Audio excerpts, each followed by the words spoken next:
Good morning, guys. I wanted to go over a PowerPoint I put together for you guys in regards to our KWL and what I expect you to do as we go through this. So, this is part of Module 2. In going through this PowerPoint, will teach you what you need to do for your practice session, okay?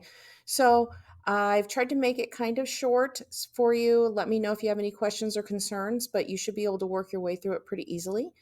And from there, we'll go. All right.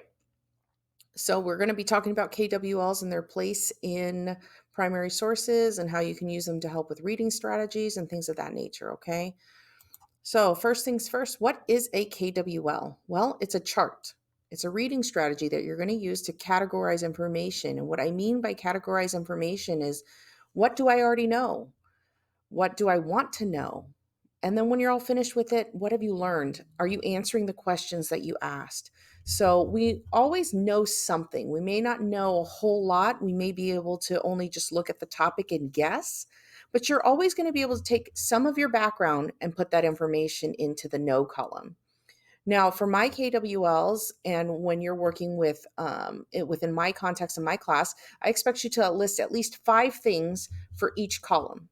I know it sounds like a lot, but it's not when you think about it. There are things that you can either guess, there are questions that you can ask, and of course, we should be able to answer 5 questions at the end on what we learned. Okay. So you're going to access that prior knowledge. What do you know from before? What have you heard about?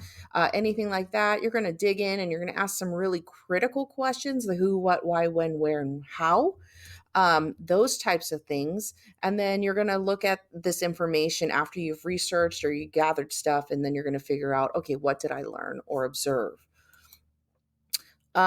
When would we use a KWL chart? Well, that's a good question. We would use that when we're reading. We might be using that for evaluation purposes. Maybe when we're researching or thinking, investigating, writing, asking questions. And I use this very loosely because basically you can use this type of chart because we already do it in our head. All right. We already figure out, what am I thinking about? What do I know? If I'm going to buy a car, what type of car do I want? These are questions that I'm going to ask. What do I know about this type of car? What can I find out about it? Same thing with looking for apartments, jobs, anything of that nature in life. You can categorize this using a KWL chart, or you can use it in your head. It's up to you. But for this purposes, I would like you to use it in writing or uh, on the computer in order for us to see what's in your head. I cannot gauge or assess what's already in here. You have to put it on paper for me so that I have a way to be able to not look at it and make a decision from there. Okay, yes, you got it. No, maybe we need some work. Or wow, they've done an outstanding job and they understand KWL charts and how they work. Um, awesome. Okay. Here's an example of what a KWL chart should look like. There are ways to start your sentences. I I know a lot of people will just say, "Oh, just jot things down, just bullet point them." But I'm going to ask you not to bullet point at first. And the reason being is because we want to get in the habit of not writing things down in a lazy manner, okay? So, I want you to write down the numbers 1 through 5, and you're going to go ahead and write your answers in, or your responses in, using full sentences. So, under the no column, ways to start your sentences might be: I know blank, blank, blank about a topic because of this. Okay, so for instance, I know about country music because my parents listen to it. Okay, or I have heard about country music, but I don't know exactly uh, the reason why people like it. Things like that. Okay, so you're going to look at this. I know, I can assume, I think, I believe, I am guessing. Sometimes guessing works. Okay. That's how we test out whether or not we really know something. We can guess about it, and then we can find out and research and develop it and find out if really did we guess correctly? Maybe, maybe not. Okay.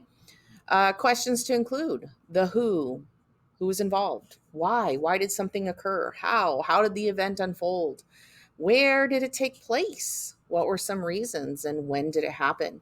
I would prefer that when we're starting, yes, you can use these types of questions, but as we dig deeper into it, we can look at, too, for instance, if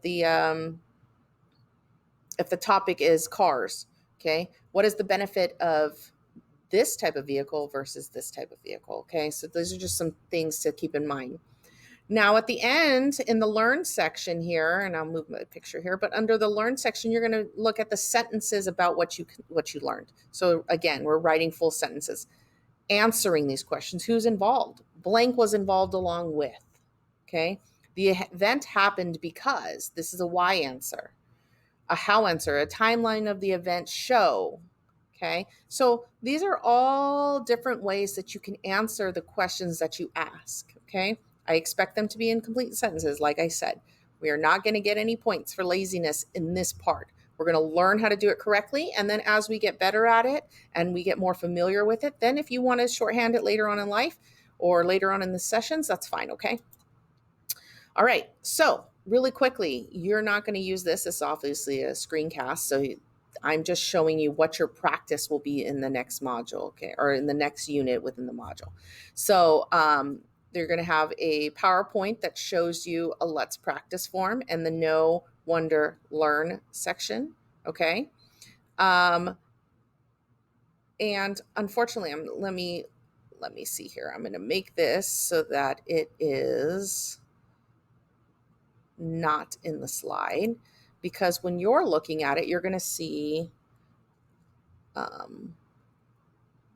this portion right here. So I apologize if this seems a little choppy. The Let's Practice portion right here is going to show up in your slide just like this, okay? And every single one of these off here are text boxes, and you're going to drag these text boxes into the correct spot.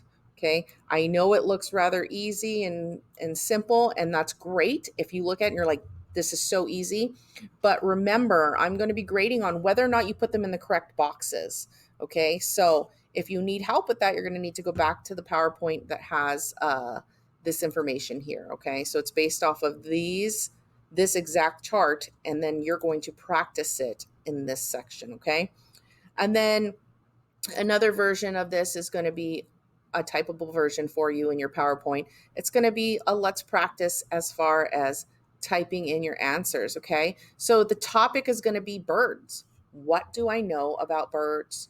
What questions do I have about birds? And at the end of it, how can I show you what I've learned? Okay, and I've chosen just a generic topic so that you can get familiar with what you're going to be using, because as we get into content for our class, it's going to be hard to learn a skill and content. So I'd rather you learn the skill now on a simple subject like birds, and then when we get into content, you'll be able to transfer that skill. Okay, and then finally on your PowerPoint, you are going to go ahead and fill this form out. What are 3 things you learned from this screencast / practice session? What are 3 things that you enjoyed? Okay, it could be, Ms. B, I enjoyed that it was simple. Ms. B, I enjoyed that you gave me instructions, or I didn't really enjoy this part. It's okay if you list something you didn't enjoy, but I would like you to think about something that was easy for you or that you did like about it. Okay, and then give me one suggestion. Ms. B, you talk too much. Give me shortened versions. Anything like that, okay? So just go ahead and put it in there politely, and then I will get back to you on that, okay? So any questions, remember to email me. You can reach me in Schoology, any of those things, and you are all set to go. Good luck, and I know that you can do this. All right.